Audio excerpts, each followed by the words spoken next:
mu buntu butangaje bizera ko ngo twakijijwe rimwe, ngo Yesu yishyuye ibyaha twakoze, ibyo dukora n'ibyo tuzakora. Ndetse mu buntu butangaje bajya banahamya ko kwicuza cyangwa se repentance, kwicara ugasaba Imana imbabazi mu gihe wakosheje, bavuga ko ari ugupfobya umurimo Kristo yashohoje. Izi nyigisho nabonye ukuntu byoroshye kuzigwamo, nge nigeze guhura nazo, mpuriye nazo mu gitabo cy'umugabo witwa Oksupat, umugabo w'umunyakoreya w'umupasiteri ufite itorero rikomeye cyane. Yanditse igitabo kivuga ngo naragisomye nkajya numva ndafashwa, nkumva ndavumbuye, ariko ikintu cyantangiriye nuko numvaga za nyigisho ziri kunkora ku marangamutima, ariko nkumva muri jye imbere ndimo ndapfa, uko nzakira ndimo ndatakaza bwa buryohe bw'agakiza. Inyigisho zirancubya neza, ndagenda ndazima, sinzibagirwa iyo samudi nafashwe n'ubwoba ndangije ndirwaza. Niho Imana yambwiye ngo noneho wumvise ubuntu bw'Imana icyo ari cyo. Mbasha kumva ubuntu maze ku experimenta muri ako kanya, na bwa buntu bupfuye maze iminsi ndi gusoma muri icyo gitabo cya Oksupat. Ubonye imyizerere ishingiye ku kintu cyo kubuza ibyo kurya, jya uhita umenya ko ugiye kwinjira mu nyigisho z'abadayimoni, kandi izo nyigisho zikomera cyane kuko zikomezwa n'imyuka iyobya. Iyo tugeze mu cyitwa doctrine y'ubukristo, doctrine yazanywe na Yesu Kristo yo kwizera, tuyitandukanya na sociology, tuyitandukanya na filozofi. Uyu munsi turaza kuvuga ku nyigisho y'ubusambanyi izanywa mu itorero na Yezebeli, wa wundi wiyita umuhanuzikazi. Itorero rya Kristo ntabwo rijya ritangirira mu mwuka w'ubuhanuzi, iteka ritangirira abantu bari muri legalisme. Iyo bumvise amategeko bo bahita basubiriyo ku bisate by'amabuye. Ntabwo Imana ikiri Imana y'ubwoko bwakebwe, ahubwo ubu ni Imana y'umugeni witegura gusanganira umukwe. Isezerano rya kera ryahawe abakebwe rigakomezwa n'ikimenyetso cyo gukebwa, rigahamwa n'ikimenyetso cy'umunsi witwaga umunsi w'Isabato. Isezerano rishya twasezeranijwe ntiryari rikiri iryo kurangwa n'ikimenyetso cyo gukebwa kw'imibiri, ahubwo ryagombaga kurangwa, ntiryari rikiri iryo kurangwa n'ikimenyetso cyo kuruhuka ku munsi, ryari iryo kurangwa. Iryo sezerano tukarihamirizwa n'Umwuka Wera uza mu buzima bwacu, akaza atubwira ati jyewe nabonye ahantu harunze abantu batatanze icya cumi, bari gushya bakongotse. Urumva ahantu harimo dusubiza hirya iriya muri ya masezerano, muri rya sezerano Imana yasezeranye na basogokuruza ubwo yabafataga ukuboko ibakuye muri Egiputa. Kuki wumva amategeko ya Kristo ugasubira gushaka muri rya sezerano basogokuruza bishe? Kandi mu isezerano Kristo yaduhaye harimo amategeko, ayo yandikishije akomeza no gusiringa mu nda zacu. Amategeko ya Mose ntabwo tuyubahiriza yose, dukura mu itegeko rimwe tukarihagararaho, n'umuntu urivuza ukundi mukaba mwabipfa.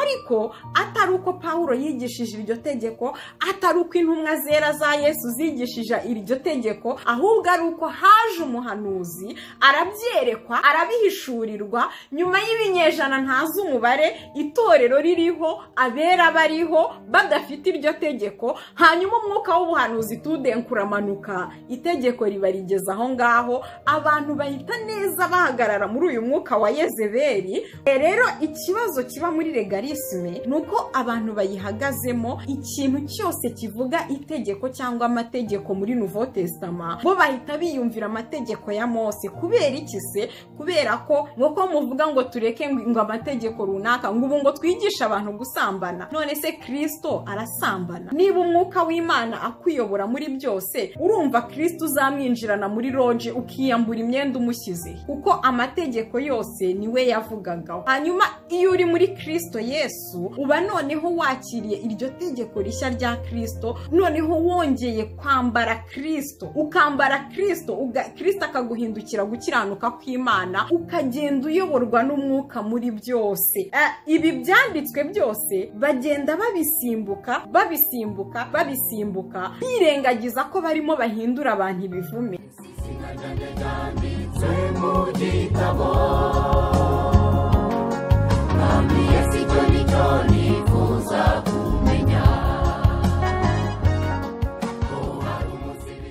Yesu ashimwe cyane. Bene data bakundwa muri Kristo Yesu, nongeye kubasuhuza mbifuriza amahoro y'Imana, nsuhuza abantu bose badukurikiye aho mwaba muri hose, abumva ururimi rw'ikinyarwanda. Shalom shalom, amahoro y'Imana abane namwe. Mbahaye kandi ikaze muri iki kiganiro Menya Nibi, aho turi ku nyigisho ivuga ku ijuru n'amajuru, aho twarimo dusoza ijuru rya kabiri, ariko tukagaruka noneho tuje gusubiza bimwe mu bibazo twabajijwe. Nge rero mugiye kubana nitwa Clarisse Kampire, ndi mwene so muri Kristo Yesu, ndi umuvandimwe w'abakunda umusaraba wa Kristo no kuzaboneka kwe bose.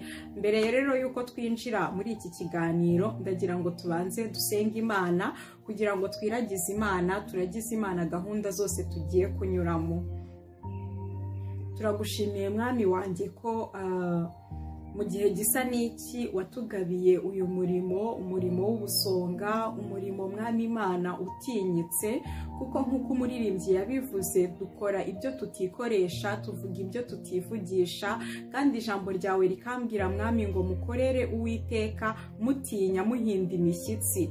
Mwami wanjye, ikiduhindisha imishyitsi ni uko ibyo tuba tugiye kuvuga si ubumenyi twakuye mu mashuri, mwami wanjye, si ubwenge bw'ibyo ubwenge bwacu bwabwo bwabasha gushyikira, ahubwo ni ibiri ku mutima wawe. Niyo mpamvu nyakubahwa, iyo tugiye kubivuga imitima yacu irarikira cyane kugira ngo ufate kontrole ya buri jambo ridusohokamo, kubera ko mwami hagati muri twe haba hari n'abaje gutata umudendezo wacu kugira ngo batware ka kandi kamwe gashobora kuducika. Ariko mwami, ndasenze kugira ngo ufate kontrole ya buri kintu, utume mwami Imana intumwa za Satani zibura impamvu, kandi mwami wanjye utume imitima iri ahangaha igiye gukurikira ihembuka rwose, abantu babashe gusobanukirwa mwami, nk'uko ijambo rivuga ngo iraguye Babuloni, ngo wa murugo ukomeye, ngo ubwoko bwanjye nimuwusohokemo. Abantu babashe kumenya Babuloni basohokamo ni iyihe.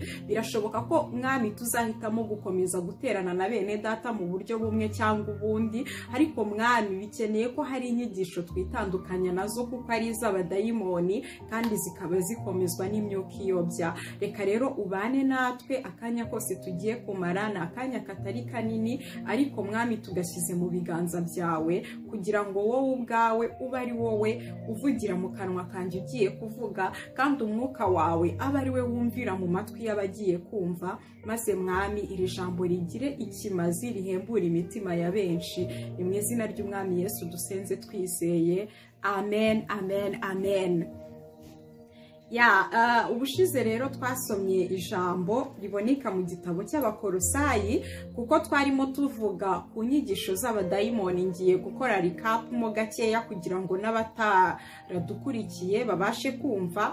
Duhereye mu gitabo cya Timoteyo wa mbere, ibice byaho 4 umurongo wa mbere, Paulo asiga ubuhanuzi buvuga ngo mu bihe bizaza abantu benshi bazagwa bave mu byizerwa, ngo bite ku nyigisho z'abadayimoni n'imyuka iyo ngo kandi izo nyigisho zizaba ziri kuzanwa n'abigisha b'abanyabinyoma bafite inkovu z'ibyaha mu mitima yabo. Mu yandi magambo, ababigisha b'abanyabinyoma ntibigeze bahura na Kristo, ntibigeze bavuka ubwa kabiri, ahubwo bafite inkovu z'ibyaha mu mitima yabo, ngo kandi izo nkovu z'ibyaha zimeze nk'iz'ubushye. Bivuze ngo inkovu z'ubushye ni ibikovu biba ari binini, ku buryo twebwe ubwacu tubaye maso tukemera kuyoborwa n'ijambo ry'Imana nk'uko ari ryo tabaza rimurikira ibirenge twahawe, izo nkovu twabasha kuzibona tukitandukanya na bene izo nyigisho. Muri Timoteyo wa mbere rero ibice 4 twabonye bimwe biranga izo nyigisho z'abadayimoni kandi zikomezwa n'imyuka iyobya. Icya mbere nuko usanga ariko ni bimwe mu biziranga ntago ari zo ubwazo, usanga ari inyigisho zizaza zigira ibyo zibuza kandi bitabujijwe n'Imana. Kimwe muri ibyo Timoteyo yandikiwe ni ikivuga ngo uzasanga babuza abantu gushaka kubaka ingo, bakakubwira ngo kugira ngo ugere ku rwego rw'ubutambyi nuko ubanza yenda ukareka gushaka ukazabaho muri celiba. Kandi ijambo ry'Imana rivuga ko twebwe twese abavukiye muri Kristo Yesu yaduhinduye ubwoko bw'abatambyi, abatambyi b'ubwami. Ntabwo ukeneye kugira ibindi bitambo utanga ku ruhande kugira ngo winjire mu bwoko bw'abatambyi, utange urushako rwawe nk'igitambo, utange ubuzima bwawe bw'urugo nk'igitambo kugira ngo winjire mu murimo w'ubutambyi. Uzasanga rero nababwiye ko nitugera ahanyuma tuzasoreza tuzabona aho izi nyigisho zikomerera kandi zikomoka muri kabale juive. Nuko iteka usanga buri bose bafite ikintu cyo mu isezerano rya kera bahaweho umuhango wa basekuruza kugira ngo bagikomeze, bityo ya myuka iyo byibashe nabo kubakomeza, kubera ko usanga bene abo bakomeje icyo bita ubutambyi bwa Aroni. Ubutambyi bwa Aroni butambira ku bicaniro, bufite amaritari, bufite imyenda yo kwambara mu gihe cy'umurimo w'ubutambyi.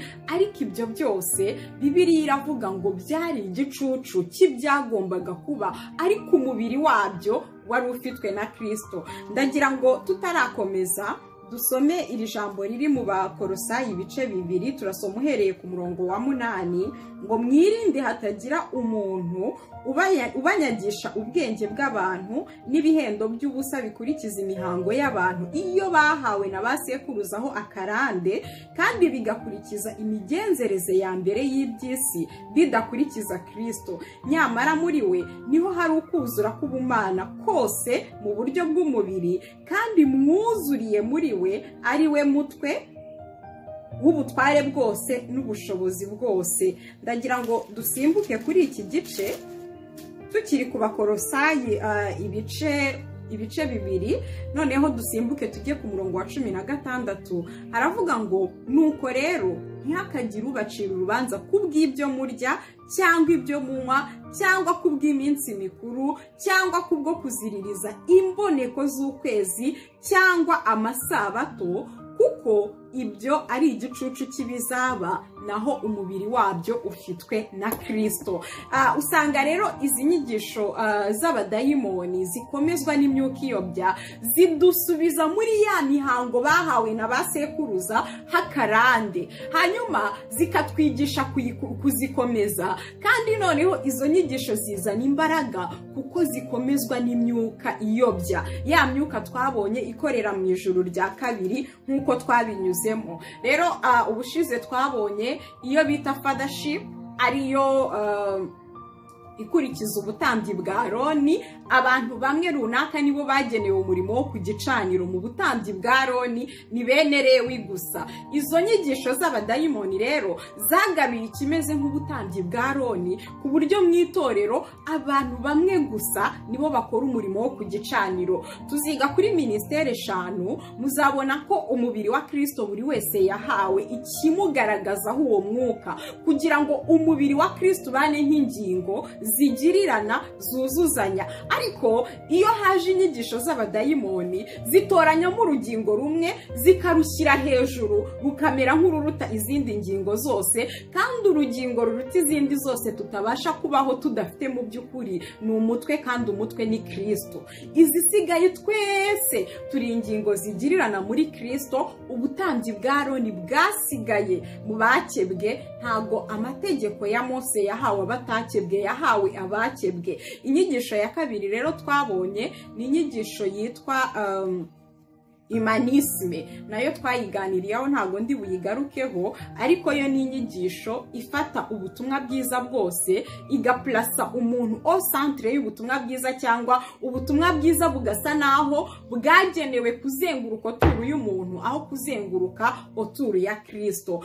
Twabonye rero ko bimwe mu biranga nyine izo nyigisho harimo kubuza kubaka ingo, ibindi harimo kubuza ibyo kurya runaka. Ubonye imyizerere ishingiye ku kintu cyo kubuza ibyo kurya, jya uhita umenya ko ugiye kwinjira mu nyigisho z'abadayimoni, kandi izo nyigisho zikomera cyane kuko zikomezwa n'imyuka iyobya. Ntabwo mvuga ko tugomba kurya ibintu tubonye ibyo ari byo byose, ntabwo mvuga ko ibyo kurya byose ari byiza ko tubirya, ariko iyo tugeze mu cyitwa doctrine y'ubukristo, doctrine yazanywe na Yesu Kristo yo kwizera, tuyitandukanya na sociology, tuyitandukanya na filozofi, tuyitandukanya n'izindi siyanse, tuyitandukanya n'izindi nyigisho zose nziza zifite akamaro muri ubu buzima, tukavuga ku kijyanye no kwizera Kristo. Uyu munsi rero ndagira ngo dukomeze, n'ubundi ndaza kuvuga nihuta, Imana ninshoboza ndavuga ku zindi nyigisho ebyiri. Ndagira ngo dukomeze, ndifuza ko tuvuga ku nyigisho ya gatatu yitwa legalisme, cyangwa se Bibiliya yayise inyigisho za Yezebeli, la doctrine de Jezebel. Iyo usomye mu gitabo cy'ibyahishuwe ibice 2 uhereye ku murongo nk'uwa 20, Yesu afite itorero abwira Yohana kwandikira, akababwira ngo, akabanza akababwira ibyiza byabo, akagera hasi akavuga ngo ariko rero mfite icyo nkugaya, ngo nuko wemerera wa mugore Yezebeli wiyita umuhanuzikazi, ngo akigisha ubwoko bwanjye gusambana no kurya intonorano. Uyu munsi turaza kuvuga ku nyigisho y'ubusambanyi izanywa mu itorero na Yezebeli, wa wundi wiyita umuhanuzikazi.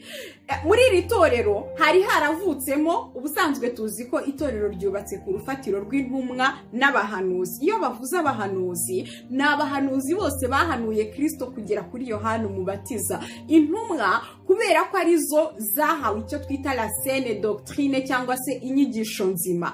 Ariko imyuka iyobya iyo igiye kuza, inyigisho z'abadayimoni iyo zigiye kuza, zihagurutsa abantu bameze nk'abahanuzi, bagatangira bakagira amayerekwa, bagatangira bakagira amahishurirwa, bakazana indi doctrine tutigishijwe n'intumwa, kandi arizo zahawe la saine doctrine. Nujya kumva, nkunda kubitsindagira nkavuga ngo itorero rya Kristo ntabwo rijya ritangirira mu mwuka w'ubuhanuzi, iteka ritangirira mu kubwiriza ubutumwa bwiza, abantu bakihana ibyaha, bakavuka ubwa kabiri, bakakira umwuka wera muri bo, umwuka akabaha amategeko y'umwuka. Ijambo riyita itegeko ry'umwuka w'ubugingo bwa Kristo, kugira ngo ayo mategeko y'umwuka agenda abayobora muri byose, kuko abayoborwa n'umwuka wera nibo bana b'Imana. Rero izi nyigisho zikomoka ku myuka y'ubuhanuzi, Bibiliya izita inyigisho za wa mugore Yezebeli wiyita umuhanuzikazi dayeri, kuko atari Imana imwita umuhanuzikazi, ahubwo yiyita umuhanuzikazi, kandi agahagurukira mu itorero ry'abera risanzwe rikomeza inyigisho bahawe n'intumwa, we akazana indi doctrine idasanzwe, doctrine ituruka ku myuka y'ubuhanuzi. Bene data, nta itorero ryigeze rivukira mu myuka y'ubuhanuzi, keretse itorero ryabyawe na Yezebeli, wa mugore wiyita umuhanuzikazi. Rero Yezebeli hano ahagarariye abantu bose bazana imyuka y'ubuhanuzi, bagashaka ko itorero ryubaka ku myuka y'ubuhanuzi. Muratwihanganira, hari habayeho akabazo, biba ngombwa ko tubanza guhindura ibikoresho twakoreshaga, ndetse naho twarimo dukorera bibaye ngombwa ko mpimuka, ariko twakomereza aho twari tugeze. Twari tugeze aho twavugaga ku nyigisho ya gatatu, inyigisho yitwa legalisme, ari nayo nyigisho Bibiliya yita inyigisho ya Yezebeli. Iri torero ry'Ituwatira ryandikiwe amagambo akomeye, rirabwirwa ngo hari icyo nkugaya, ngo nuko ukundira wa mugore Yezebeli. Ubwo urumva, kugira ngo bakundire wa mugore Yezebeli, itorero deja ryari rihari ari iryera, nta kibazo rifite. Kugera umunsi Yezebeli yahagurutse muri bo. Yezebeli ni igishushanyo mvugo, kugira ngo nitwumva icyo gishushanyo mvugo tuzibuke icyo Yezebeli yakoze igihe yari ari mu bwami kwa Ahabu.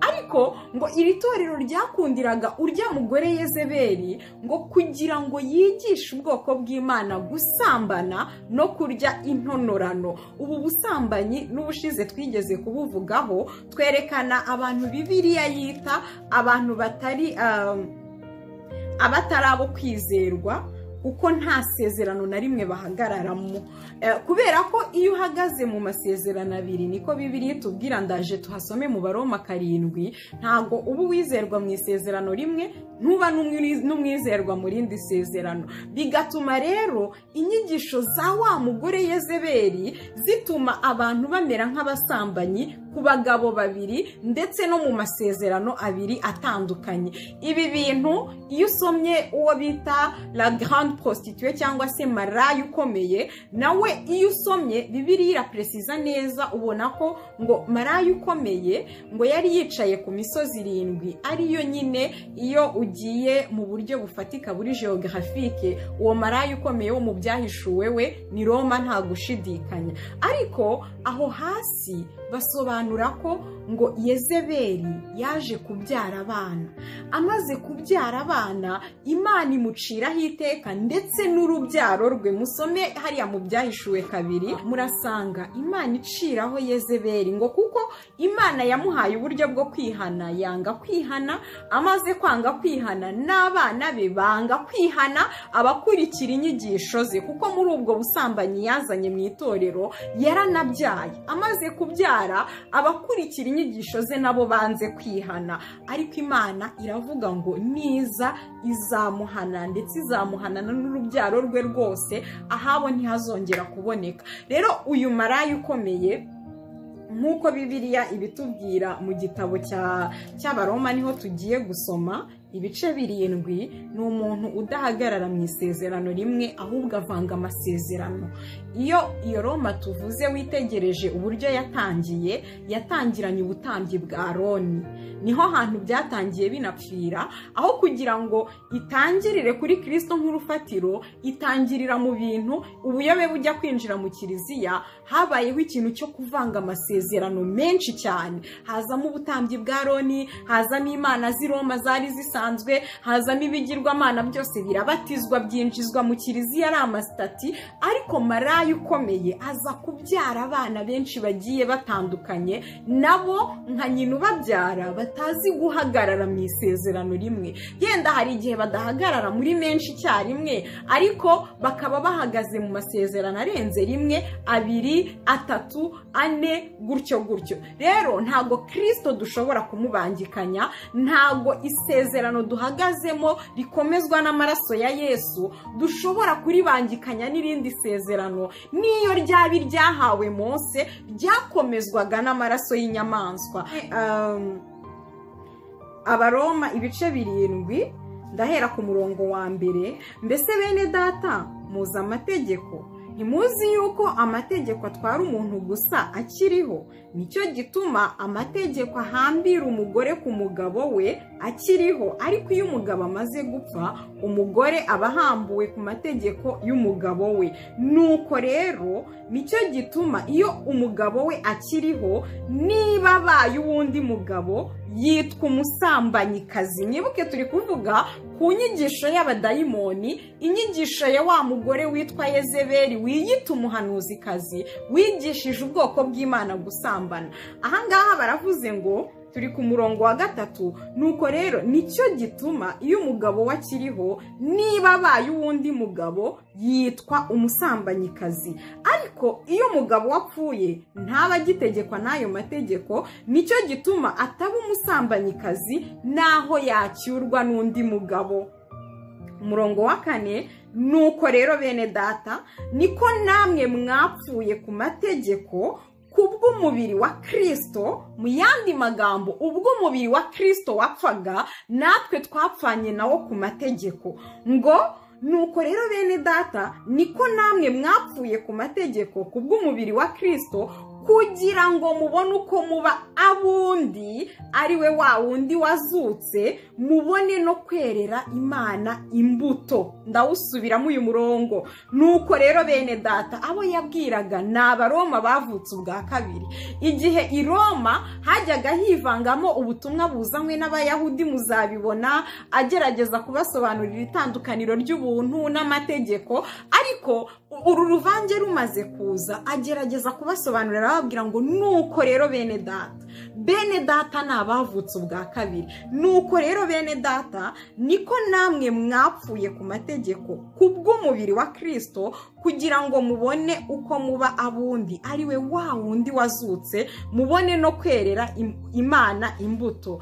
Abantu batemera ko turi mu rindi sezerano ridafite aho rihuriye n'isezerano rya kera, bazadufashe gusobanura iki kintu Pawulo yavuze ngo niko namwe mwapfuye ku mategeko kugira ngo mubone uko muba abundi. Kuko ntibyashobokaga ko twinjira mu rindi sezerano kandi tukiri mu isezerano ry'amategeko. Oya, byabaye ngombwa ko kugira ngo twinjire mu rindi sezerano tutabaye abasambanyi, nuko twagombaga kubanza gupfa ku isezerano rya mbere. Iryo sezerano rya mbere ni isezerano ry'amategeko. Arababwira ngo niko namwe mwapfuye ku mategeko kugira ngo mubone uko namwe muba abundi. Ikibazo mu isezerano rishya, ahantu henshi tugenda tubona ijambo amategeko rigaruka. Hanyuma iryo jambo abantu bari muri legalisme iyo bumvise amategeko bo bahita basubira iyo ku bisate by'amabuye. Ariko umva ubuhanuzi buvuga isezerano rishya muri Yeremiya igice cya 31. Wumve isezerano rishya twasezeranijwe ryasabaga ko tubanza gupfa ku mategeko kugira ngo tutaba abasambanyi nituryinjiramo, maze tukabona kuryinjiramo tubaye abundi, tutakiraba amategeko, tutakiraba ibisate by'amabuye. Ahubwo isezerano rishya twasezeranijwe ni muri Yeremiya ibice byaho 31. Ibice 31 ndahera ku murongo wa 31. Haravuga ngo Uwiteka aravuga ati, dore iminsi izaza nzasezerana isezerano rishya n'inzu ya Isirayeli n'inzu ya Yuda ridakurikije isezerano nasezeranye na ba sekuruza umunsi nabafataga ukuboko nkabakura mu gihugu cya Egiputa. Iri sezerano rishya ntago riza rikurikije rya rindi, ryo ni irindi rishya ridafite aho rihuriye n'iri ngiri iryo bari bafite, iryahawe ba sekuruza ubwo Imana yabafataga ukuboko ibakura muri Egiputa. Hanyuma ngo rya sezerano ryanjye bararyishe, nubwo nari umugabo wabo wabirongoreye. Hagarutsemo ikintu cy'urushako, hagarutsemo ahantu hose uzasanga Imana ikoresha ijambo isezerano, ni ukuvuga ko Imana ibibaye nk'umugabo w'ubwo bwoko. Noneho yashimye kutwihishurira muri Kristo Yesu mu isezerano rishya kugira ngo tuvemo umugeni wa Kristo. Ntabwo Imana ikiri Imana y'ubwoko bwakebwe, ahubwo ubu ni Imana y'umugeni witegura gusanganira umukwe. Isezerano rya kera ryahawe abakebwe rigakomezwa n'ikimenyetso cyo gukebwa, rigahamwa n'ikimenyetso cy'umunsi witwaga umunsi w'isabato. Ariko ibyo bimenyetso byombi byari ibimenyetso bishushanya gukebwa ko mu mitima twendaga kuzakebwa n'ikiruhuko. Yesu yaratubwiye ngo abarushye n'abaremerewe muze munsange ndabaruhura. Ikiruhuko Yesu yaragiye kuduha mu mitima yacu kugira ngo turekeraho kuruhuka umunsi umwe gusa, ahubwo tube mu kiruhuko cy'iteka muri Kristo Yesu, tubeho noneho mu isabato iri perimana. Isezerano rishya twasezeranijwe ntiryari rikiri iryo kurangwa n'ikimenyetso cyo gukebwa kw'imibiri, ahubwo ryagombaga kurangwa n'ikimenyetso cyo gukebwa kw'imitima. Ntiryari rikiri iryo kurangwa n'ikimenyetso cyo kuruhuka ku munsi, ryari iryo kurangwa n'ikimenyetso cyo kuruhuka mu mitima. Hanyuma iryo sezerano tukarihamirizwa n'Umwuka Wera uza mu buzima bwacu, umuntu wese wo muri twe agahabwa ikimugaragazaho uwo mwuka. Hanyuma ngo rya sezerano ryanjye bararyishe, nubwo nari umugabo wabo wabirongoreye, niko Uwiteka avuga. Ariko 33, isezerano nzasezerana n'inzu ya Isirayeli hanyuma y'iyo minsi ngiri, niko Uwiteka avuga ngo nzashyira amategeko yanjye mu nda yabo, kandi mu mitima yabo niho nzayandika. Nzaba Imana yabo, nabo bazaba ubwoko bwanjye. Iri jambo ryo gushyira amategeko y'Imana mu nda zacu rihise rinyibutsa ijambo Yesu yavuze ngo unyizera wese imigezi y'amazi y'ubugingo izajya idudubiza iva mu nda ye. Kubera iki se? Kubera ko ntabwo tukiri mu mategeko y'inyuguti, ahubwo duhawe amategeko mashya y'umwuka. Ngo Yohana niwe yabivuze neza, ngo ibyo yabivuze yerekeza ku mwuka wera abamwizera bendaga kuzahabwa. Uwo mwuka iyo migezi y'amazi izadudubiza iva mu nda yabo ni umwuka wera, ngo yabivuze yerekeje ku mwuka wera abamwizera bari bagiye kuzahabwa. Iyo usomye mu gitabo cy'Abaroma, ndagaruka mu Baroma n'ubundi igice cya 8, nsomye umurongo wa mbere, haravuga ngo nuko rero abari muri Kristo Yesu nta teka bazacirwaho, kuko itegeko ry'umwuka w'ubugingo bwo muri Kristo Yesu ryambatuye ububata bw'itegeko ry'ibyaha n'urupfu. Kuko ibyo amategeko yananiwe gukora kubw'intege nke za kamere zacu, Imana yabishoboje ubwo yatumaga umwana wayo afite ishusho ya kamere y'ibyaha kuba igitambo cy'ibyaha, icira ibyaha bya kamereho iteka. Nashakaga iri jambo rivuga ngo kuko itegeko ry'umwuka w'ubugingo bwo muri Kristo, iryo ni itegeko rishyashya, ngo ryambatuye irindi tegeko ry'ububata bw'amategeko ryambatuye irindi tegeko ry'ububata bw'itegeko ry'ibyaha n'urupfu. Kubera ko amategeko yose ya Mose, impamvu Pawulo yakunze kuyita amategeko y'ibyaha nuko ariyo yamenyeshaga abantu ibyaha, kandi bya byaha ntibahe uburyo bwo ayo mategeko ntabahe uburyo bwo kubinesha, bityo ibyaha bikabazanira urupfu, kuko ibihembo by'ibyaha ari urupfu. Ikibazo rero, aba bantu bakurikiza inyigisho z'uyu mugore Yezebeli wiyita umuhanuzikazi, ndumva kare nari navuze nti Yezebeli ahagarariye inyigisho zose ziza zidaturutse mu nyigisho nzima twahawe n'intumwa, zidaturutse mu nyigisho nzima Kristo yigishije abigishwa be, ahubwo ziturutse ku myuka y'ubuhanuzi. Umuntu akajya mu iyerekwa agahanura, akikubita mu ijuru iminsi 2, akaza atubwira ati jyewe nabonye ahantu harunze abantu batatanze icya 10 bari gushya bakongotse. Urumva ahantu harimo dusubiza hirya iriya muri ya masezerano, muri rya sezerano Imana yasezeranye na basogokuruza ubwo yabafataga ukuboko ibakuye muri Egiputa. Ariko Imana yarirahiriye Yeremiya 31 ngo isezerano ryanjye bararyishe, ngo nubwo nari umugabo wabo wabirongoreye, ngo nicyo gituma nzabaha isezerano rishya, aho ntazongera kubandikira amategeko, ahubwo nzayandika mu nda yabo.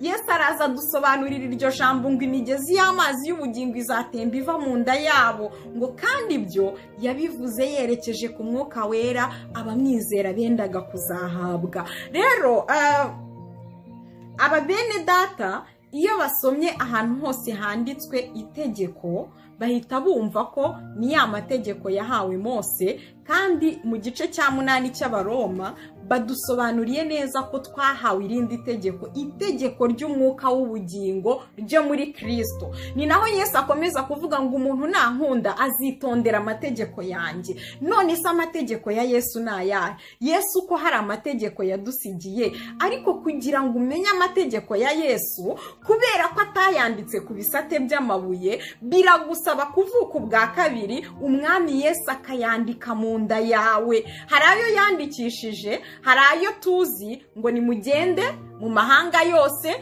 mubwiriza ubutumwa bwiza. Iyo twasubiye mu isezerano rya kera, ibyo kugenda byo ntibiba birimo. Wibuke mu isezerano rya kera, ahubwo dusabwa kutagira imigenderanire n'andi moko n'andi mahanga. Dusabwa kubaho tumeze nk'abirinda ayo mahanga ngo atatwe influence. Ariko mu mategeko ya Yesu ho, kuko azi icyo yashyize muri twebwe, ahubwo atwohereza gusanga ya mahanga kugira ngo tuyabwire ubutumwa bwiza, kuko yaduhaye imbaraga noneho zo kuyinfluence. Urumva ahantu ibyo bintu bibiri bitandukaniye. Rero nusoma amategeko ya Yesu ukumva ntago urimo wumva ayo mategeko, ujye usaba Imana uvuka ubwa kabiri kugira ngo amategeko ye yandikwe mu nda yawe. Ntugakomeze kujya gushakisha ku bisate by'amabuye, kuko amategeko ya Kristo yanditswe mu nda zacu. amategeko amwe namwe muyo yandikishije hari aho yavuze ngo nuko ndabaha itegeko rishya ngo mukundane nk'uko nabakunze ngo kuko aricyo bazabamenyeraho yuko muri abigishwa banjye. Kuki wumva amategeko ya Kristo ugasubira gushaka muri rya sezerano ba sogokuruza bishe, kandi mu isezerano Kristo yaduhaye harimo amategeko ayo yandikishije akomeza no gusiringa mu nda zacu, akomeza no gusiringa ku mitima yacu, akayahamiriza ko ari icyo kintu tugomba gukora, nicyo yadusigiye mu isi, ni ukugira ngo tuvuge iby'ubwami bw'Imana bwenda kuza. Ikibazo rero iyo twahagaze mu masezerano abiri bituma tubura nta na hamwe tuba bizerwa. Amategeko ya Mose ntabwo tuyubahiriza yose, dukura mu itegeko rimwe tukarihagararaho, n'umuntu urivuza ukundi mukaba mwabipfa.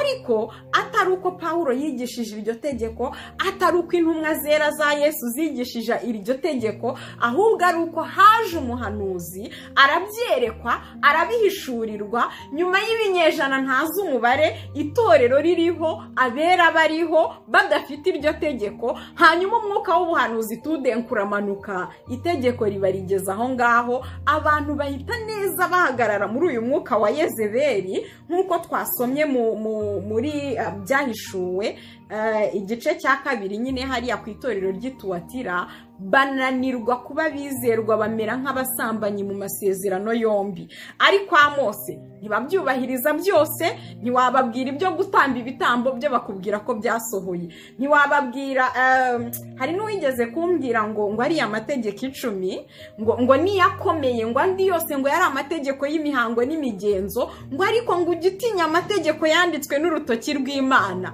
Beneda, ari amategeko imwibuka ko bayaherewe mu butayu, wagira ngo bayandike kuki?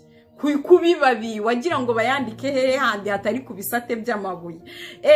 None se niba ari yari amategeko akomeye, ugira ngo Isodomu ni Gomora harimbuwe nuko babeshye, harimbuwe nuko se basambanye, harimbuwe se nuko bishe Isabato? Isodomu ni Gomora harimbuwe n'ibindi byitwa ibizira, ntago harimbuwe n'ibyaha.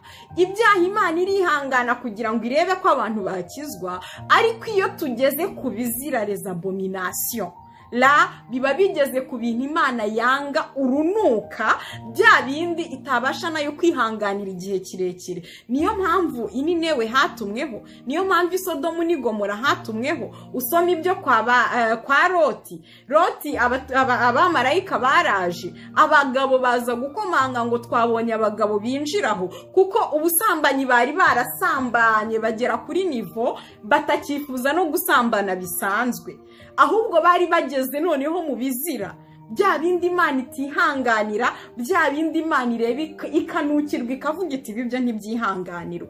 None se ibyaha n'ibizira ni iki gikomeye? Niba yo tugomba guhagararamo ari ayanditswe ku bisate by'amabuye koko, niba ayo tugomba gukomeza ari ayanditswe ku bisate by'amabuye, ntiwibuka ko bava muri Egiputa bari batuye i Gosheni, batuye ukwabo? Ntabwo bari baragize influence nini cyane y'abanyegiputa, kuko n'umunyegiputa wazaga gushaka muri bo baramwakiraga akajya kuba i Gosheni, akakirwa mu muryango w'abana ba Isirayeli. Nta influence z'abanyegiputa nyinshi bari bafite, bityo Imana amategeko yabahaye mu butayu yarajyanye n'amategeko bari bakeneye bakiri mu butayu. Biriya bizira ntabyo bari bazi. Donc ariko bagiye kwambuka Yorodani, mbere yuko binjira muri Kanani, Imana ibaha amategeko noneho ajyanye n'ubwoko bagiye kubamo, kugira ngo bamenye uko birinda bativanga nabyo. Ubundi tuzi ko bimwe mu bintu bizira ni biriya bintu nyine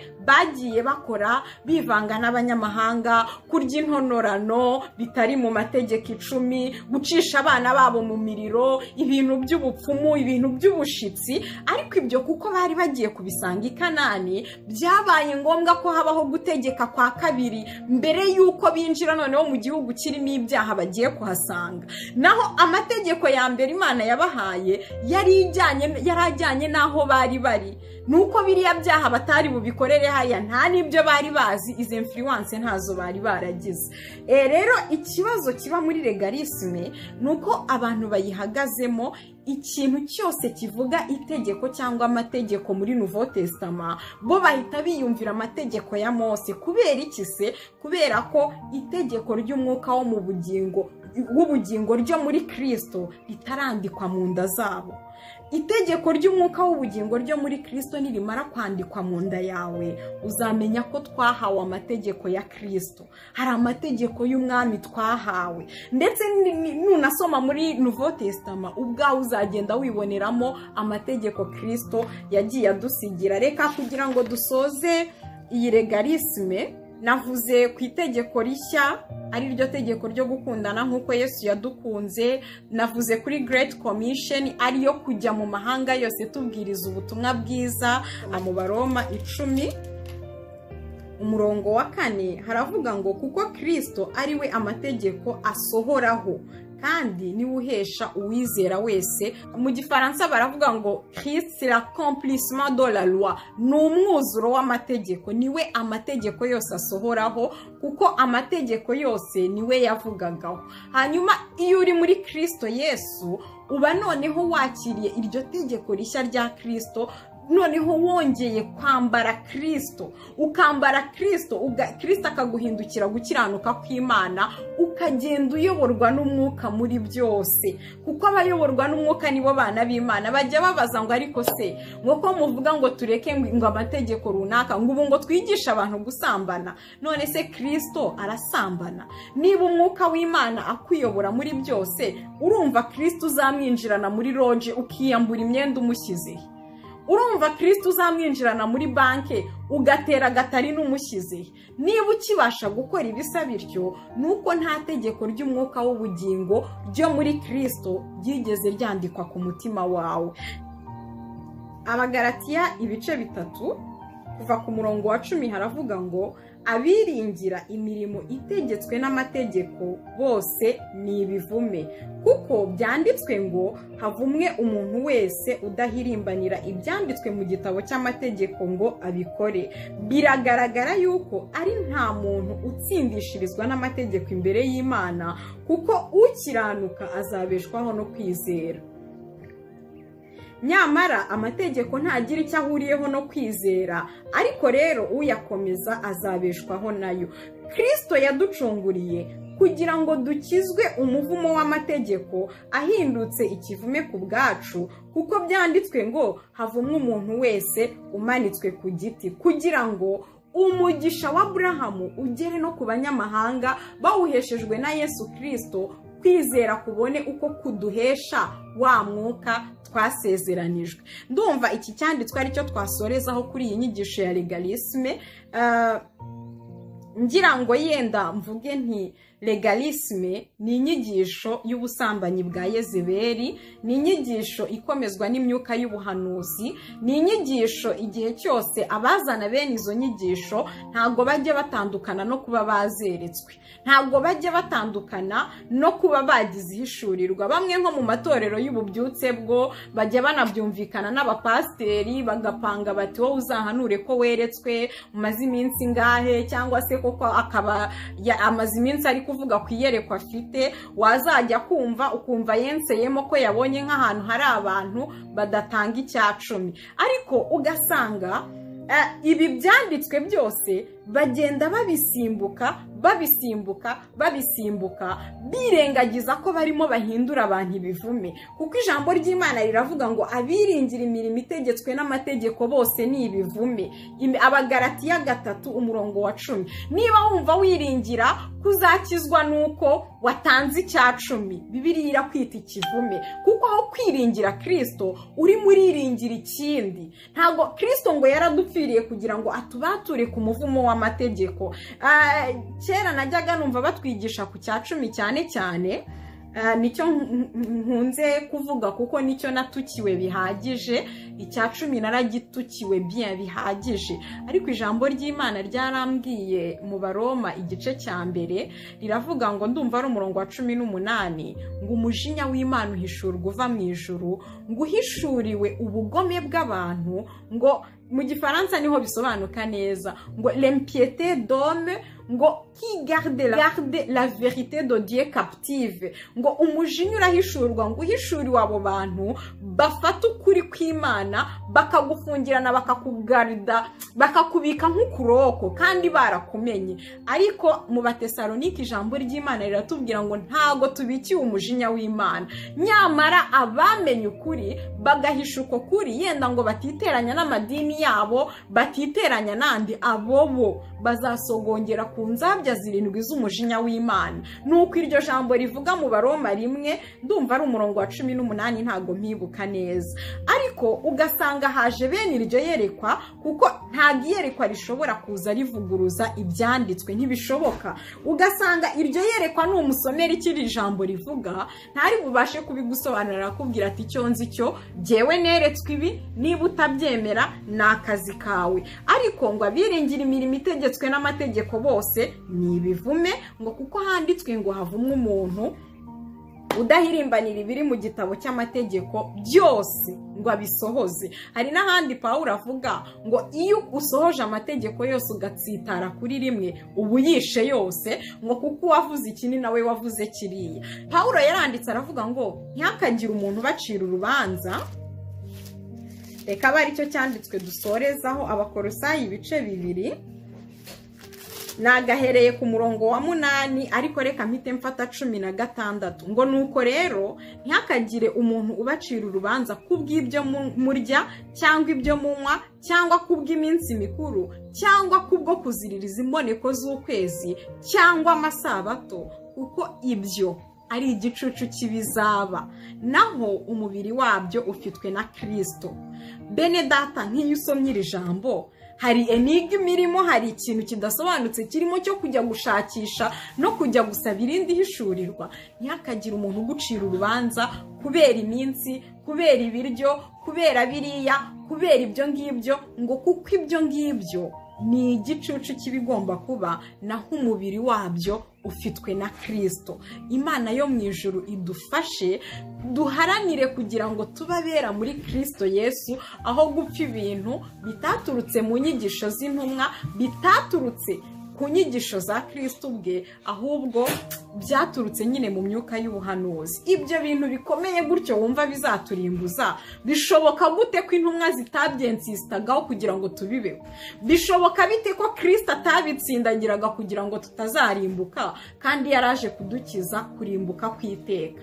Imana rero idufashe, iduhe ubwenge, iduhe kumva ijambo, ariko nyine izi nyigisho abazikomeza birumvikana nta kintu wabihinduraho, kuko Bibiliya ivuga neza yuko kugeza n'uyu munsi iyo isezerano rya kera riri gusomwa, ngo abarisoma baba bagifite cya gitwikirizo. Rero ku bantu wa mwenda utigeze utabukamo ngo icyo gitwikirizo noneho kiri ku mitima yabo, icyo ni icyanditswe, si byo uri kubivuga, nta kintu, nta manza twagirana ngo hari icyo byahindura. Nuko ibintu bimeze nyine, igitwikirizo kiracyariho, niko Bibiliya ivuga. Ubwo Imana izabishima kikavaho, abantu ahari bazemera batsindishirizwe no kwizera umwami Yesu. Ariko kubakunda kuzaboneka ko umwami Yesu bose kandi batari abafana b'umuntu runaka, kubera ko twabonye mu nyigisho ya mbere, twabonye ko inyigisho ya mbere y'ubuyobe iriya ya fathership, Kristo abaraha, ariko hariho n'urundi rufatiro. Niba mwene data ugiye kwinjira mu idini ugasanga uvugwa ntago ari Kristo gusa, hari Kristo n'undi, hari Kristo na kanaka, donc abakoreye Imana muri uwo murimo bo bose ntibangana, ahubwo ni Kristo ariko iruhande rwa Kristo hari kanaka, nta rundi rufatiro. Niryo jambo twasomye mu Bakorinto ba mbere ibice 3. Nta rundi rufatiro dushobora gushyiraho uretse urwashyizweho, ari rwo Kristo Yesu. Iyo haje urufatiro rwa kabiri, ruba ruje gusenya, ruba ruje kwamvuta, ruba ruje kuzambya ubutumwa bwiza, bityo abayobotse rwa rufatiro ugasanga nabo babigendeyemo. Izi nyigisho rero zirakomera nyine kuko hari imyuka iyobya, imyuka yagiye izana ubwo buhanuzi, irazikomeza ikazikomeza ku buryo zigira imbaraga, umuntu mukaba yakwanga akakubera umwanzi juste kuko utemera itegeko runaka ashaka kugushyiraho. Bakaba batwirukana mu nsengero kuko wavuze ko gutanga icyacumi atari itegeko. Ariko nyine niba hari imyuka iyobya irimo ikomeza izo nyigisho, n'ubutumwa bwiza bwa Kristo buzakomeza iteka gukomezwa n'umwuka wera w'Imana, kandi abakunda kuzaboneka kwe bose byanze bikunze mu buryo bumwe cyangwa ubundi, nabo baba bazi mu mitima yabo yuko hari ahantu bibeshya, hari ahantu se babivanga cyangwa se ari ugutsimbarara, kuko ibyanditswe biri very clear. Utagiye gushakira mu isezerano rya kera, kuko twabonye ko isezerano rya kera ryahawe abakebwe, naho isezerano rishya ryahawe abatakebwe n'abakebwe. Niko dusomye rega mu Baroma ibice 8 uriya murongo dusorejeho mu Baroma ibice 8. Reka nongere nkurebe. Niko dusomye haravuga ngo kugira ngo agakiza kagere no ku banyamahanga bagaheshejwe no kwizera Kristo Yesu, kuko ayo mategeko yo ntiyabashaga kugera ku banyamahanga. Oya, ayo mategeko yari yaragenewe abakebwe, ryari isezerano ryahawe Aburahamu n'urubyaro ruzamukomokaho, kandi kuko Yesu yari ataraza, twe twari tutaraba urubyaro rwa Aburahamu. Twebwe abanyamahanga twabaye urubyaro rwa Aburahamu kubwo kwizera umwami Yesu. Rero ntago urubyaro rwa Aburahamu rwadukonsideraga nka bene wabo. Oya, urubyaro rwa Aburahamu abantu bakebwe bari barahawe isezerano rikomezwa n'ariya mategeko, ariko natwe tuvutse ubwa kabiri duhabwa isezerano rishyashya rikomezwa na Kristo ubwe, ry'amategeko yandikwa mu nda yacu. Rero iyo niyo nyigisho yitwa legalisme, ni inyigisho ishaka kugenda itoragura mu mategeko y'Imana nk'utora ibishyimbo, ugatoramo akantu kamwe ukazana, undi agatoramo kamwe akazana, buri wese agenda azana ke. Ubu ngubu hagezweho ibyitwa amategeko yo kubaka igicaniro. Iyo akubwiye kubaka igicaniro, ubwo ni ukuvuga ngo zana nyine, urabyumva, zana amafaranga kugira ngo agusengere. Hari ibyo namwe mujya mwumva, naho ngaho hari skendo mperutse kuhumva mu Rwanda, ni ibintu biteye ubwoba. Hari andi mategeko yaje yitwa gutanga isaka wawe. Bene data, k'ubutambyi bwahindutse. Ni gute umuntu akubwira gutanga isaka wawe ukagenda ukikokora, rimwe na rimwe ubikora n'uwo mwashakanye atabizi, kuko mubiganiriyeho mwakumva hari ikintu kitagenda. Ariko kubera ko izi nyigisho z'ubuyobe ziba zinakomezwa nyine n'imyuka iyobya, uba umeze nk'uri Suza Mvutuma, uba umeze nk'uri nawe uri gukora ibintu utari gushyikira, ugasanga abantu barazana amazu ngo baratanga isaka wabo, barazana amamodoka ngo baratanga isaka wabo.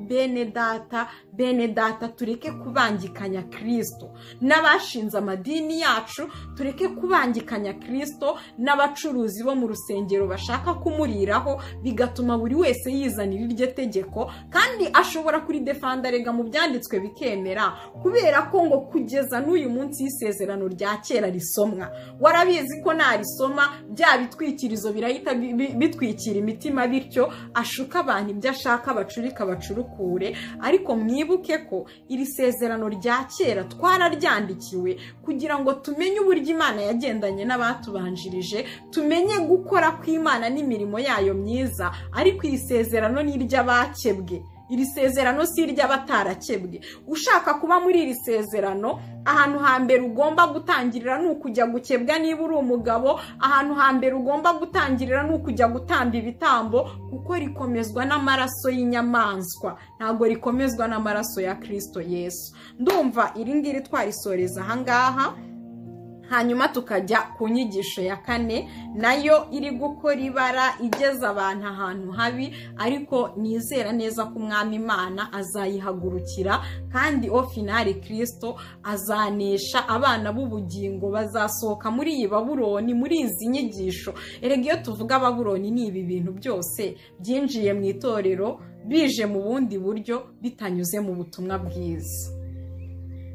Iyindi nyigisho rero ikurikiyeho nayo iri gukora dega ikomeye cyane ni inyigisho yitwa ubuntu busaze.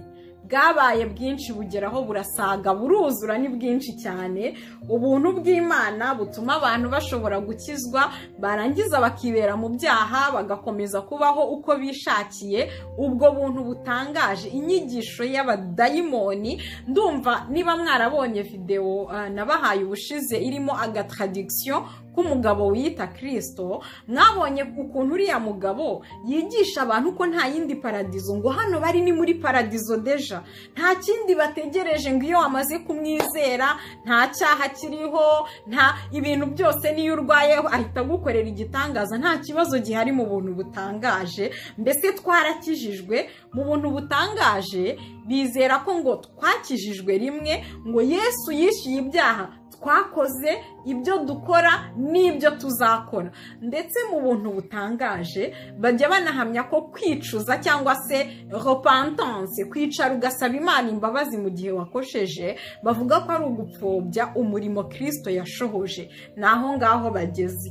Ariko reka tubanze dusome iri jambo riri mu Baroma. Iri ntabwo turi buyitindeho cyane kuko abantu benshi barayizi, bamaze no kumva ko ari inyigisho y'abadayimoni. Abantu bumva ko kuba twarakijijwe ku bw'ubuntu bitwemerera gukomeza kubaho uko twebwe dushatse. Kandi Pawulo yigeze kuvuga ngo iyo ngeze mu badafite amategeko, ngo nitwara nk'udafite amategeko, ngo kugira ngo nganye abadafite amategeko, ngo nubwo nge mfite amategeko ya Kristo muri nge. Ntabwo turi les sans loi, ntabwo turi abantu batagira itegeko mu buzima bwacu, ahubwo itegeko ry'umwuka w'ubugingo ryo muri Kristo, iryo ngiryo rituye muri twe, kandi iryo ngiryo riratuyobora. Ndetse na ya mategeko Imana yasezeranije izandika mu nda zacu. None se ayo mategeko ko hari ibyo atuyoboramo, ni gute noneho wavuga ngo ngiye kubaho uko nshaka, niba ubuntu bw'Imana twahawe bwaratubatuye mu bubata bw'amategeko yatuzaniraga urupfu? Ahubwo dukwiye kubaho. Yesu yigeze kubabwira ngo ndababwiza ukuri yuko gukiranuka kwanyu ntikutaruta uko abanditsi n'abafarisayo, ntimuzinjira mu bwami bw'Imana. Bariya abantu bitonderaga amategeko. Uzasome ahantu Yesu yari arimo ababwira, ndumva ari muri Matayo 23, ahantu yari arimo ababwira ibintu byose bakora, ukabona amategeko bazi kuyakiranukamo pe. Yesu yarangiza ngo nimutabarusha rero, kuko twebwe abavutse ubwa kabiri noneho twambaye Kristo. Ni nako ijambo ry'Imana rivuga ngo nitwambare Kristo, imbuto za Kristo ziba arizo zitubonekaho. None se ni gute kandi twamara kuvuka ubwa kabiri tukabaturwa mu bubata bw'ibyaha, tukongera tugasubira mu bubata bw'ibyaha nanone? Kubera ko Kristo yatubatuye mu bubata bw'umwijima kugira ngo twinjize mu bubata bw'umucyo. Turi abana b'umucyo. Ntabwo bundi umuntu yaremewe kubaho ati mu buryo bw'umwuka yigenga. Oya, niba utari kugengwa n'umwuka w'Imana, hari undi mwuka ukugenga, byanze bikunze nuko bigenda nuko bikora. Ariko Pawulo yarabandikiye arababaza Abaroma 6 uhereye ku murongo wa 1, ngo nuko tuvuga iki? Dukomeze gukora ibyaha ngo ubuntu busage ntibikabeho? Mbese twebwe abapfuye ku byaha twakomeza kuramira muri byo duti? Ntimuzi yuko twese ababatirijwe muri Yesu Kristo twabatirijwe no mu rupfu rwe? Umurongo wa 4, nuko rero kubw'umubatizo twahambanywe nawe mu rupfu rwe, kugira ngo nk'uko Kristo yazuwe n'ubwiza bwa Data wa twese, aba ari nako natwe tugendera mu bugingo bushya. Umwami Imana duhana umugisha. Ntago umuntu wapfuye ku byaha byakunda ko aramira muri byo, ahubwo abo ni abantu batavutse ubwa kabiri, bifuza kuza gusangira iby'umwuka n'imigisha yo mu gakiza k'Imana n'abavutse ubwa kabiri. Rero ibyo bintu ntibishoboka, ugomba guhitamo ubwamubarizwamo. Niba waravutse ubwa kabiri, emera kugendana na Kristo. Aba bantu rero ni ba bantu bazi ko agakiza karangirira mu gutsindishirizwa, ariko agakiza iyo uvutse bwa kabiri twakijijwe ku bw'ubuntu, nta kintu twakoze ngo dukizwe uretse kuba twaratewe agahinda n'ibyaha byacu, tugashaka uwadukuraho uwo mutwaro, tugasanga umwami Yesu yishyuye ikiguzi, aratubatura mu bubata bw'ibyaha, aratujustifia, adutsindishiriza ntacyo dukoze. Ariko umwami Yesu yadutsindishirije kugira ngo twinjire noneho mu gakiza kitwa sanctification. Twarakijijwe par la justification, uyu munsi turi gukizwa muri sanctification, kwezwa, tugenda turwana tunesha imirimo ya kamere kugira ngo tuzagere kuri perfection, ku kigero gishyitse cy'igihagararo cya Kristo, ku gutunganywa rwose. Niba mwibuka Pawulo asezera Timoteyo, yaramubwiye ngo ubumaze kumera nk'ibisukwa ku gicaniro. Yari amaze kugenda muri izi etape, yaratsindishirijwe, yinjira mu buzima bwo kwezwa, arwana na kamere, agera ahantu yumva amaze gutunganywa rwose, ariko yari agitegereje agakiza. Nguko uko agakiza gateye. Yesu yaravuze muri Luka ngo nimubona ibyo ngibyo ngo muzubura amaso murebe mu kirere, ngo kuko agakiza kanyu kazaba kabegereye. Bene data, turacyategereje agakiza k'uyu mubiri, tukabaturwa muri uyu mubiri w'intege nke, tukabwa ako gakiza kitwa guhabwa ubwiza, la glorification. Rero ntabwo ushobora kuvuka ngo uvuge ngo ubwo ubuzima ni ukuvuka birarangiye. Oya, iyo uvutse ubutsindishirijwe, ariko ukeneye kunywa amata y'umwuka adafunguye kugira ngo agukuze akugeze ku gakiza. Twatsindishirijwe n'amaraso ya Kristo, ariko twezwa n'ijambo ry'Imana, tugatunganywa n'imibabaro, hanyuma tukazasohora mu bwiza nyuma y'uko tumaze kunesha. Ijambo rihora rivuga ngo unesha niwe uzagira utya, niwe uzarya ku giti cy'ubugingo, niwe nzandika isi nzasiba na gato izina rye mu gitabo cy'ubugingo. Unesha, uwatsindishirijwe akabaho mu kwezwa, agatunganywa rwose, ubundi akazahabwa ubwiza hamwe na Kristo Yesu, ngo kuko ubwo azaboneka uko azasa niko natwe, uko azabasa niko natwe tuzasa. Ndagira ngo kuri iyi nyigisho dusoreze mu rwandiko rwa Tito. Ndasoma ibice bibiri, ni naho duhita dusoreza, ubundi tuzakomeze ku zindi nyigisho zisigaye. Tito ibice byaho bibiri, umurongo wa 11 haravuga ngo kuko ubuntu bw'Imana buzanira abantu bose agakiza bwabonetse, butwigisha, umva 12, bwarabonetse pe, ubuntu busaze butangaje, ubwo bavuga bwarabonetse. Ariko se bwabonekeye iki? Akamaro kabwo ni akahe? Umva rero icyo bumaze. Butwigisha kureka kutubaha Imana n'irari ry'iby'isi, bukatwigisha kujya twirinda dukiranuka, kubaha Imana mu gihe cya none, dutegereje ibyiringiro by'umugisha ari byo kuzaboneka k'ubwiza bwa Yesu Kristo, ari we Mana yacu ikomeye n'umukiza, watwitangiriye kugira ngo aducungure mu bugome bwose, kandi yuhagire abantu kugira ngo babe ubwoko bwe bwite, bugira ishyaka ry'imirimo myiza. Umva icyo ubwo buntu bwaje gukora. Ntabwo ubwo buntu bwaje ngo tubudamararemo, twikorere ibyaha, twumve ko ibintu ari haleluya, twarakijijwe. Niba waratsindishirijwe, waravutse, c'est tout. Ariko umwana iyo avutse ntarye, ntabwo yarenza icyumweru yahita apfa. Ugomba nyuma yo kuvuka noneho kwinjira mu cyo bwa buntu buza kukwigisha. Niki se? Butwigisha kureka kutubaha Imana kose. Bwa buntu buzana ya mategeko y'umwuka bukayandika mu nda zacu, imigezi y'amazi y'ubugingo igatangira kududubiza iva mu nda zacu.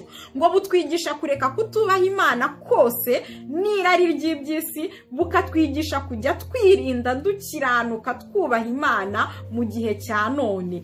Ariko ariko kandi atari ibyo gusa, ahubwo ngo dutegereje ka gakiza dutegereje, ka kandi tuzabona ubwo azaboneka, tukimukubita amaso uko asa tukaba ariko dusa, ngo dutegereje ibyiringiro by'umugisha ari byo kuzaboneka k'ubwiza bwa Yesu Kristo ari we Mana yacu n'umukiza wacu. Rero bene data, izo nyigisho zitwigisha kuramira mu byaha ni inyigisho z'abadayimoni, ariko kuko ziza zikomezwa n'imyuka iyobya, ziraza zikinjira mu itorero zigashoramo imizi pe, zigafata bikemera. Kubera iki se? Kubera ko Pawulo yahanuriye Timoteyo aramubwira ngo ibihe bizaza abantu bazaba bafite uburwayi bukomeye mu matwi, uburyaryate mu matwi, batakihanganira inyigisho nzima, ngo ahubwo bigwiriza bigishwa bahuye n'irari ryabo. Niba irari ryabo ari ubusambanyi, barajya kugwiza abigisha bababwira ko batsindishirijwe, nta cyaha kikibaho, ubu twageze mu ijuru byararangiye. Abo bigisha babagushe, batume bazasigara ino mu gihe itorero rizazamuka, bagasigara banywa ku nzabya z'umujinya w'Imana.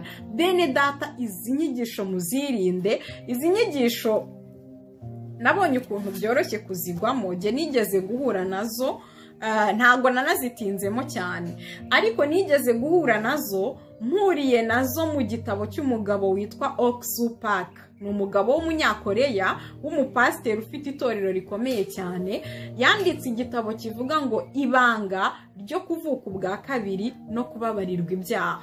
Naragisomye nkajya numva ndafashwa, nkumva ndavumbuye. Yego Mana, avuga kubabarirwa ibyaha, ukumva ukuntu wari wararindagiye wirirwa wicuza, wirirwa watura kandi burya uri umukiranutsi wicaranye na Yesu ahantu ho mu ijuru.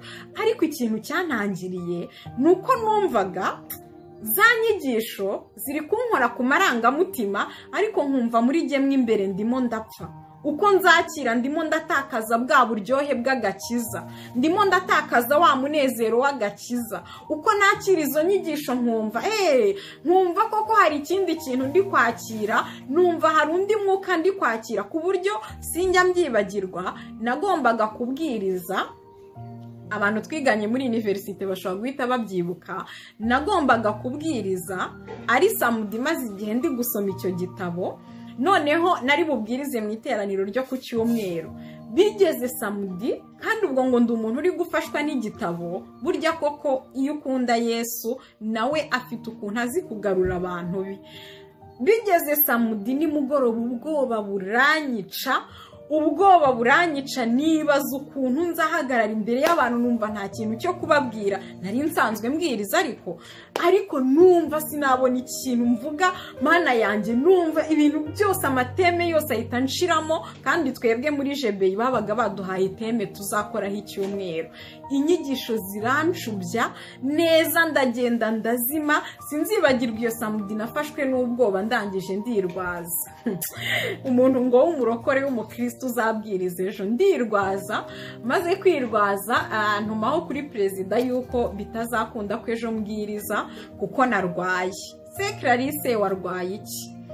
Nari namwohereje nyine SMS mubwira ko narwaye mu muhogo no kuvuga byanze, ariko burya Imana iyo ishaka kugukosorera gukosora.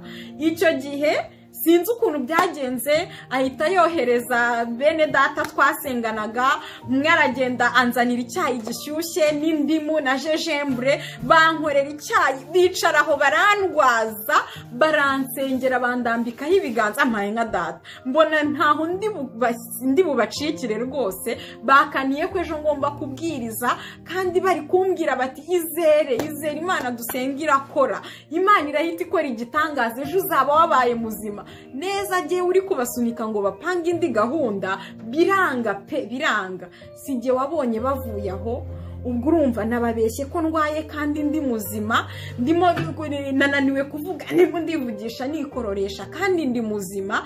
Ndangije ninginga Imana, ni Imana mfasha aba bantu bave hano, kuko nabonaga ko byankomeranye pe. Bamaze kugenda, nasenze Imana, ndavuga ni Mana yanjye, ukamfasha ukankorera igitangaza, ejo nkazabona aha hantu ndahikuye, nkazabona bigenze neza. Sinzi ukuntu nzagushimira. Ariko muri iyo minsi reka ndeke gutanga ubuhamya cyane uko byari bimeze, ndagira ngo gusa mbumvishe ukuntu ahubwo aho ngaho niho nigiye ubuntu bw'Imana.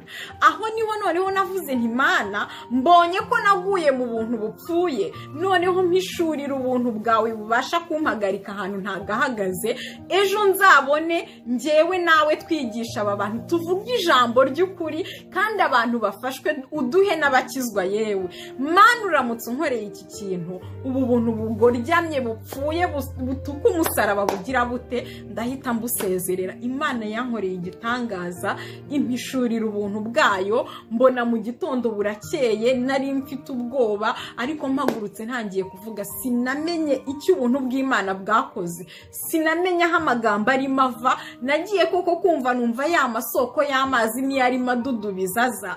Ndangije nyuma yo kubwiriza dushoje iteraniro, niho Imana yambwiye ngo noneho wumvise ubuntu bw'Imana icyo ari cyo.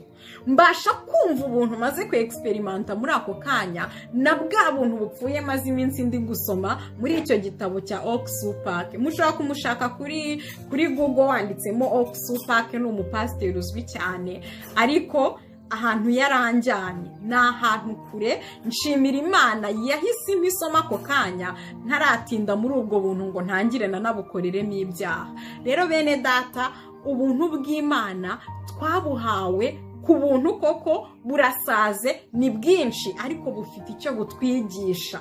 Umuntu uzakubwira ubuntu bumwemerera gukora ibyaha, uzamusomere Tito 2:11, umubwire ko ubwo buntu bwarabonetse koko, ariko butwigisha kureka kutubaha Imana kose, no kureka irari ry'iby'isi, ngo no kureka, bukatwigisha kujya twirinda dukiranuka. Mu by'ukuri ubu buntu butwigisha kwera imbuto z'umwuka.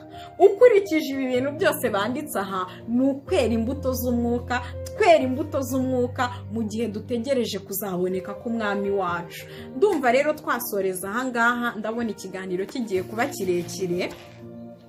Muri izi nyigisho z'abadayimoni zikomezwa n'imyuka iyobya, ndumva tuzazisoza mu kiganiro cy'ubutaha, ubundi tugahita twinjira mu ijuru rya gatatu. Twaratinze cyane, mu nyihanganire, ikibazo cy'umwanya hari igihe kinkomerera bikambera ibibazo, ariko hamwe no gusenga Imana izagenda ibikora, akanya kaboneke ngende mbohoka gahoro gahoro.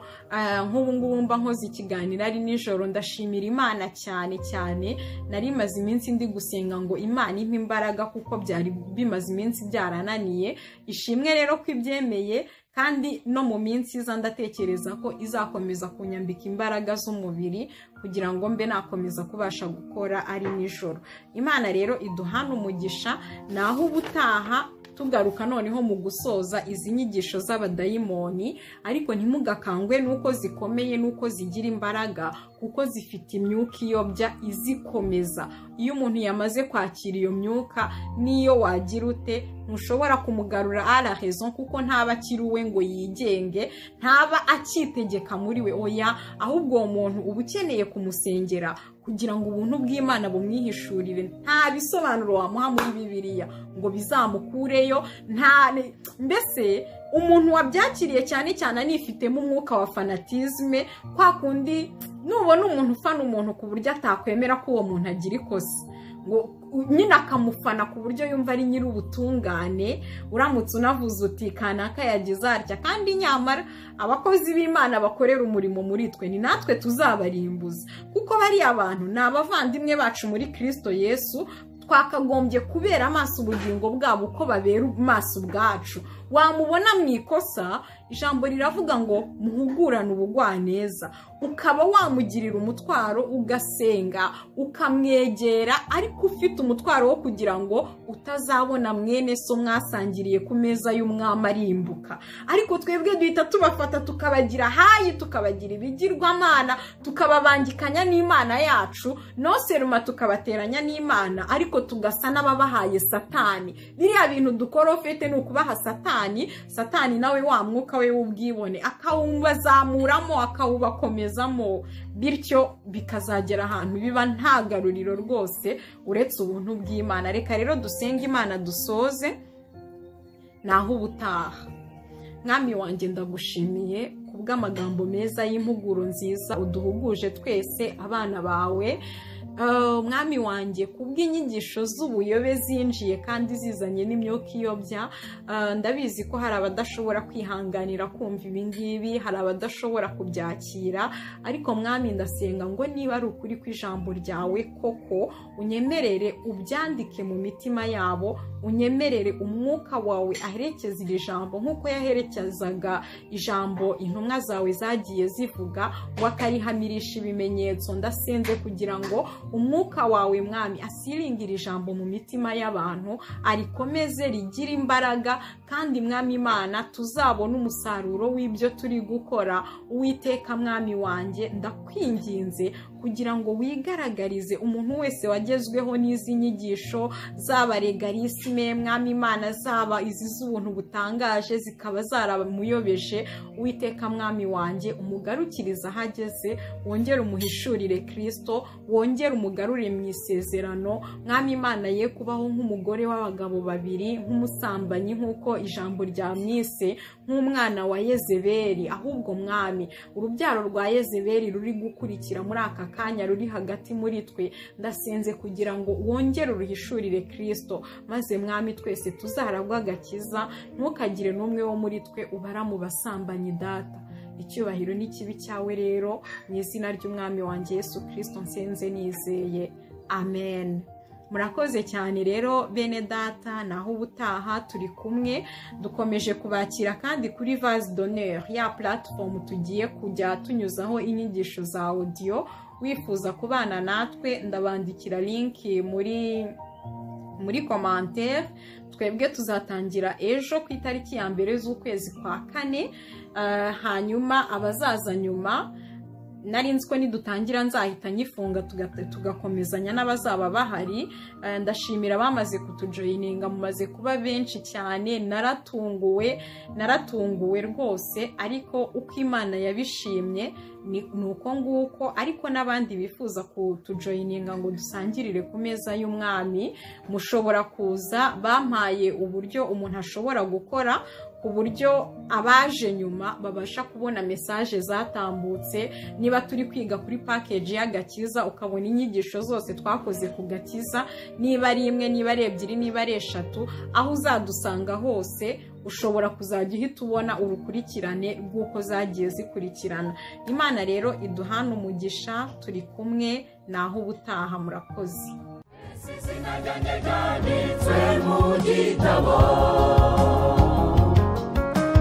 Yesu nifuza kubimishurira.